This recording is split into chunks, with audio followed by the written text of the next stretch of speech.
2024లో మన ఎన్నికలప్పుడు నేను ఆలోచిస్తున్నాను, రిజల్ట్స్ చూడాలా వద్దా, నాకు పిఠాపురం నన్ను గెలిపిస్తా లేదా, ఓకే ఏం లేదు నేను అనుకుంటున్నా.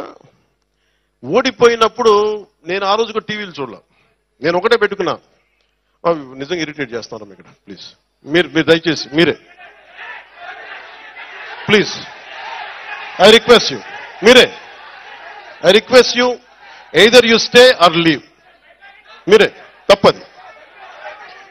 తప్పది మాట్లాడద్దు. ఎవరో తెలియదు నాకు, అక్కడ బయటికి వెళ్ళిపోండి ప్లీజ్. తప్పది. ఎవరు అక్కడ కింద పంపించేయండి బయటికి please, send them out. Okay వదిలేండి. నేను ఉన్నాను కదా, నేను సాగండి.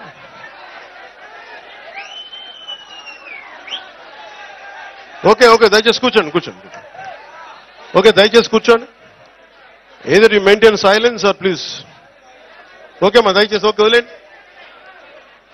2000 నాకు రిజల్ట్స్ టీవీలో చూడాలా లేదా నేను కూర్చొని ఆలోచిస్తా ఉన్నా. నాకేమనిపించిందంటే కూటమి అఖండ మెజారిటీతో గెలవబోతున్నది నాకు అర్థమైంది, నాకు తెలుసు. నేను ఏమి టీవీ చూడను, నేను ఒక్కడిని కూర్చున్నా, ఏదో పుస్తకం చదువుకుంటా ఉన్నా. ఎవరన్నా సరే వచ్చి నాకు చెప్పండి, మనం కూటమి గెలిచింది,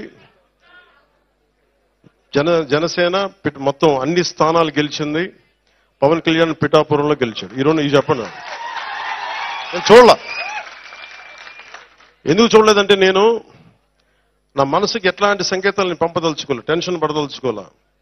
నాకు అనిపించింది నా కర్మ నేను బాగా చేశాను, నా బాధ్యత నేను సరిగ్గా నిర్వర్తించా, వెనకడుగు ఇలా నిలబడ్డా.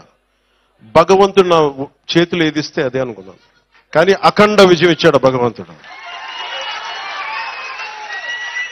ఇదే పిఠాపురంకి వచ్చి నేను సనాతన ధర్మాన్ని చాలా బలంగా పాటించే వ్యక్తిని, చాలా బలంగా పాటిస్తాను. అలాగే అన్ని మతాల్ని సమానంగా గౌరవించాను.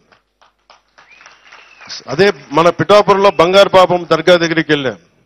అక్కడ లోపలికి వెళ్తే ఎంత బలమైన నాకు ఒకసారి శక్తి అనిపించిందంటే, లోపల మొత్తం ఆలోచనలు ఆగిపోయినాయి. చూడటానికి కరెక్ట్గా ఇంతే ఉంది, ఒక 3 అడుగులు కూడా లేదు, 2 అడుగులే ఉంది ఆ దర్గాకి దానికి లోపలికి ఎత్తే స్థలం. ఎంత శక్తివంతంగా అనిపించిందో నాకు. అలాగే నేను మన ఉప్పాడ యాత్ర మనకి మీటింగ్కి వెళ్తా ఉంటే ఒక తల్లి ఒక బైబుల్లోని ఒక సూక్తి మన ఒక పేజ్ చదువుతా ఉంటే, ప్రార్థన చదువుతా ఉంటే నేను కదిలిపోయాను. ఆ తల్లి పాదాలకి నమస్కారం పెట్టాను. అలాగా ఒక మతం కాదు, ఒక కులం కాదు, అందరూ కలిసి ఎంత ఘనమైన విజయాన్ని నాకు ఇచ్చినందుకు, అలాంటి నాకంటే వయసులో పెద్దలందరికీ కూడా, నాకంటే వయసులో ఉన్న పెద్దలందరికీ కూడా నా పాదాభివందనాలు. అంత గొప్పగా దీవించారు. ఈరోజు మీరు అందించిన ఈ విజయం నాకు దేశ చరిత్రనే తిప్పగలిగే అంత శక్తినిచ్చింది నాకు. అంటే దేశం కోసం పనిచేయడానికి శక్తినిచ్చింది విజయం. ఒక్కొక్కసారి ఎంత దెబ్బలు తిన్నా చిన్నపాటి విజయం, ఒక చిన్నపాటి వెన్ను మీద సున్నితంగా తట్టు, నాకు అలాంటి బలమైన నాకు మీరు నిలబడ్డారు. నేను మర్చిపోలేను. నేను చాలాసార్లు చెప్తాను, నా కడ వరకు, నా ఆఖరి శ్వాస వరకు నేను ప్రజల కోసమే పనిచేస్తాను.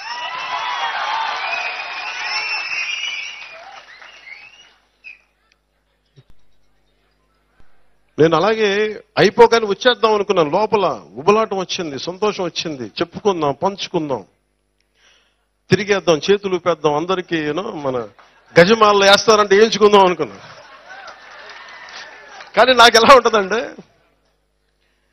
ఓకే నువ్వు వేయించుకుంటావు, నా మనసు ఇంకో మనసు ఏం చెప్తుంటుంది, నువ్వు గజమాలలో వేయించుకుంటావు, ఆ తర్వాత ఓకే తిరుగుతావు రోడ్లంతా, ఆ తర్వాత నాకు కావాల్సినది కాదు, పిఠాపురం ప్రజలకి అసలు నువ్వు ఏం పని చేసి పెడతావు చెప్పు నాకు.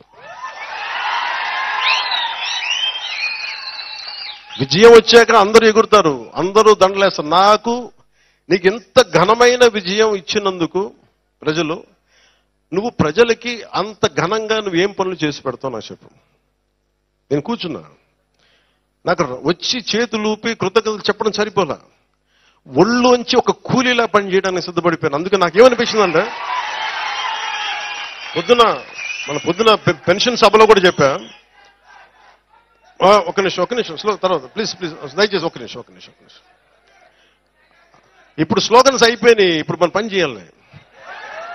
స్లోగన్స్ ఇక్కడ దాకా తీసుకొచ్చారు కదా, పని చేద్దాం.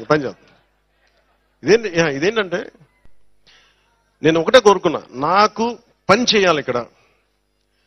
నేను పిఠాపురాన్ని అంతకు ముందు ఎవ్వరూ అభివృద్ధి చేయనంత విధంగా భారతదేశంలో పిఠాపురం అనే ఒక నియోజకవర్గం దీనికి ఒక అంతర్జాతీయ గుర్తింపు తీసుకొచ్చిన రోజున అప్పుడు ఊరేగుతాం. అప్పుడు నియోజకవర్గం అంటే పిఠాపురంలా ఉండాలి. మతాల సామరస్యత కానీ, భిన్నమైన మతాల సామరస్యత కానీ, భిన్నమైన మనకి సమూహాల మధ్య సామరస్యత కానీ, అభివృద్ధి కానీ, చూడటానికి చక్కటి పల్లెటూరి వాతావరణం ఉండి, ఒకవైపు దర్గా, ఇంకొక వైపు ఆంధ్ర బాప్టిస్ట్ చర్చ్, ఇంకొక వైపు మనకి అమ్మవారి గుడి, కుకుటేశ్వర స్వామి, దత్తా శ్రీపాద శ్రీవల్లభుడు, ఇది టూరిజం సర్క్యూట్ చేయాలి. ఇవి ఒకవైపు టూరిజం డెవలప్మెంట్ జరగాలి. యువతకి ఉపాధి అవకాశాలు, చాయిస్ కావాలి. ఒక ఉద్యోగం సరిపోదు, 2-3 ఉద్యోగాలు, ఏ ఉద్యోగం ఎత్తుక్కోవాలి. అంటే ఇది ఎంత ఇప్పుడు అలాగే నేను కూర్చొని నేను పంచాయతీరాజ్ శాఖ తీసుకున్నా. నాకు విలేజ్ గ్రామాలంటే నాకు మన దేశానికి పట్టుకోమాట. అలాంటి గ్రామాల కోసం నేను ఏం చేయగలని చాలా పెద్ద డీప్ సబ్జెక్ట్ పంచాయతీరాజ్ శాఖ. చాలా మంది పంచాయతీరాజ్ శాఖ అని కానీ చాలా కాంట్రాక్ట్లు వచ్చేసింది తీసుకుంటున్నారు, ఇది నాకు తెలియదు. కానీ నా ఉద్దేశం అది కాదు.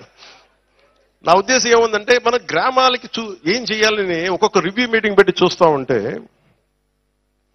అసలు ఉదాహరణకి కేంద్ర జల్ జీవన్ మిషన్ రక్షిత మంచినీటి పథకం, ఏమంటే దీనికి ఎంత ఫండ్స్ ఉంటాయని పంచాయతీ అధికారులను ఉన్నతాధికారులను అడిగితే అన్లిమిటెడ్ సార్. అంటే మీకు ఎంత కావాలంటే, అంటే మీకు ఒక 10 కోట్లు 100 కోట్లు కావాలి, 100 కోట్లు వస్తాయి. కానీ దానికి 100 కోట్లు కేంద్రం నుంచి రావాలి అంటే మన కనీసం వాళ్ళు 70% 90 కోట్లు పెడితే మనం 10 కోట్లన్నా కనీసం ఇవ్వాలి, లేదంటే 70 కోట్లు ఇస్తే 30 కోట్లనే ఇవ్వాలి. ఈ స్కీమ్కి ఒక విధానం ఉంటుంది. ఆ 30 కోట్లు ఇచ్చే 10 కోట్లు 30 కోట్లు ఇచ్చే స్థాయిలో కూడా ప్రభుత్వాలు లేవు. ఒక్కొక్క చోటకి వెళ్తే కనీసం గొక్కెడు తాగడానికి మంచి నీళ్లు అవి కూడా ఇవ్వలేని పరిస్థితుల్లో మనకి ఇంత వ్యవస్థ ఉంది. ఒక్కొక్క పాలసీ చదువుతా ఉంటే లోపలికి వెళ్ళి ఒక్కొక్క ఉన్నతాధికారితో మాట్లాడుతుంటే బ్రిలియంట్ పీపుల్, ఒక్కొక్కరు ఐఏఎస్లు, చాలా అనుభవజ్ఞులు. కానీ కేవలం ఇవనగానే ఏదో తూతూ మంత్రం పనులు చేస్తాం, పైపైన పనులు చేస్తాం, దీన్ని కాంట్రాక్టులు వాడేసుకుందాం, అలాంటిది ఏదో ఉందనుకుంటా. లేదంటే రకరకాల విధానం. మరీ గత 5 సంవత్సరాల్లో మన రోడ్లు పాడైపోవడానికి కానీ పంచాయతీ శాఖ నిధుల్ని ఏ మాత్రం వాడలేదు. ఈ రోజుకి ఒక దాదాపు 3,000 కోట్ల పైచీలకు డబ్బులు ఇవ్వాలి ఒక్కొక్క పనులకి. గుంతలు తీయాలి మనం, దాన్ని ఏముంటుందని గుంతలు పూడ్చే దాని కింద ఒక హెడ్ కూడా లేదంటే దాని ఈ ఖర్చు కింద ఆ పద్దు ఉంటుంది, ఈ పద్దు కింద అది కూడా వేయట్లేదంట. అంటే అంత నిర్లక్ష్యంగా చేశారు గత ప్రభుత్వం. అంత అడ్డగోలుగా నిర్లక్ష్యం. నేను వాళ్ళు తిన్నారా, వాళ్ళు మనల్ని పర్సనల్గా తిట్టారా, ఇవన్నీ పక్కన పెట్టండి, నాకు అది కూడా పెద్ద ఇష్యూ కాదు. కానీ ఇన్ని కోట్ల మంది ప్రజలకు సంబంధించిన ఇంత విలువైన శాఖని ఎందుకు ఇంత సద్వినియోగం చేసుకోలేరంటే, ఏదో జరుగుతాయి పనులు వెళ్ళనివ్వండి, కాంట్రాక్టులు వచ్చినాయా లేదా.